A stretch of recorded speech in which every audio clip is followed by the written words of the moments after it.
दोस्तों, दो हंसों की कहानी बहुत ही पसंद आएगी। कृपया वीडियो पूरा देखें। दो हंसों की कहानी।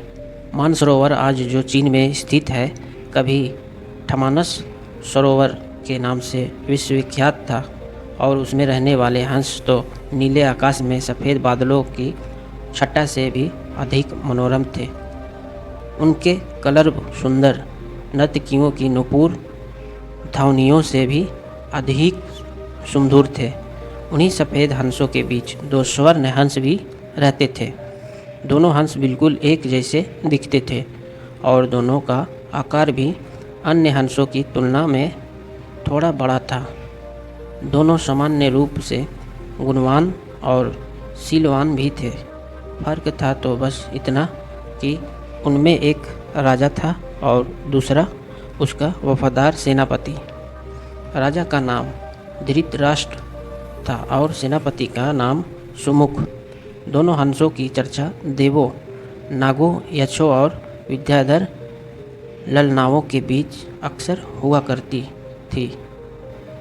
कालांतर में मनुष्य योनि के लोगों को भी उनके गुण सौंदर्य का ज्ञान होने लगा।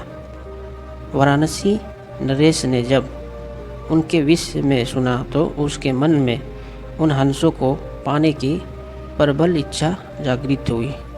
तत्काल उसने अपने राज्य में मानस सदृश एक मनोरम सरोवर का निर्माण करवाया, जिसमें हर प्रकार के आकर्षक जलीय पौधे और विभिन्न प्रकार के कमल जैसे पक्ष, उत्पल, कुमुद, पुंडरीक, सौगंधिक, तमरस और कहलर विकसित करवाए। मत्स्य और जलीय पक्षियों की सुंदर प्रजातियां भी वहां बसाई गई। साथ ही राजा ने वहां बसने वाले सभी पक्षियों की पूर्ण सुरक्षा की भी घोषणा करवाई, जिससे दूर दूर से आने वाले पक्षी स्वच्छंद भाव से वहां विचरण करने लगे। एक बार वर्षा काल के बाद जब हेमंत ऋतु प्रारंभ हुआ और आसमान का रंग बिल्कुल नीला होने लगा, तब मानस के दो हंस वाराणसी के ऊपर से उड़ते हुए जा रहे थे। तभी उनकी दृष्टि राजा द्वारा निर्मित सरोवर पर पड़ी। सरोवर की सुंदरता और उसमें तैरते रामनिक पक्षियों की स्वच्छता उन्हें सहज ही आकर्षित कर गई। तत्काल वे नीचे उतर आए और महीनों तक वहाँ की सुरक्षा, सुंदरता और स्वच्छता का आनंद लेते रहे। अंत तोगात्व वर्षा ऋतु के प्रारंभ होने से पूर्व में फिर मानस को प्रस्थान कर गए। मानस पहुंचकर उन्होंने अपने साथियों के बीच वाराणसी के कृत्रिम सरोवर की इतनी प्रशंसा की कि सारे के सारे हंस वर्षा के बाद वाराणसी जाने को तत्पर हो उठे।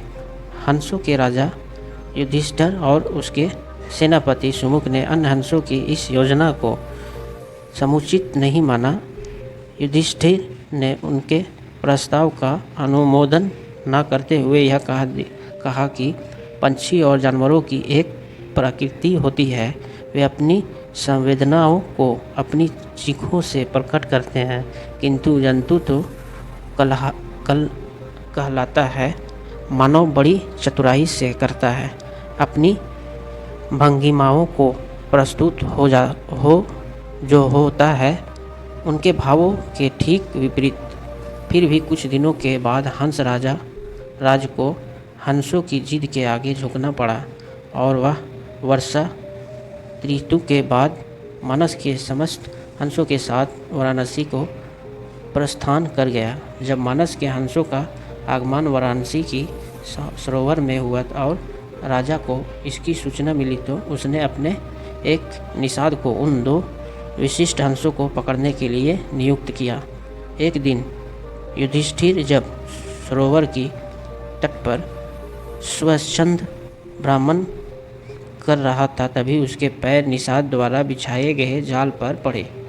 अपने पकड़े जाने की चिंता छोड़ उसने अपनी तीव्र चीखों से अपने साथी हंसों को तत्काल वहाँ से प्रस्थान करने को कहा, जिससे मानस के सारे हंस वहाँ से क्षण मात्र में अंतर्धान हो गए।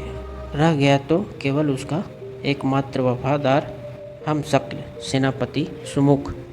हंसराज ने अपने सेनापति को भी उड़ जाने की आज्ञा दी, मगर वह दृढ़ता के साथ अपने राजा के पास ही जीना मरना उचित समझा।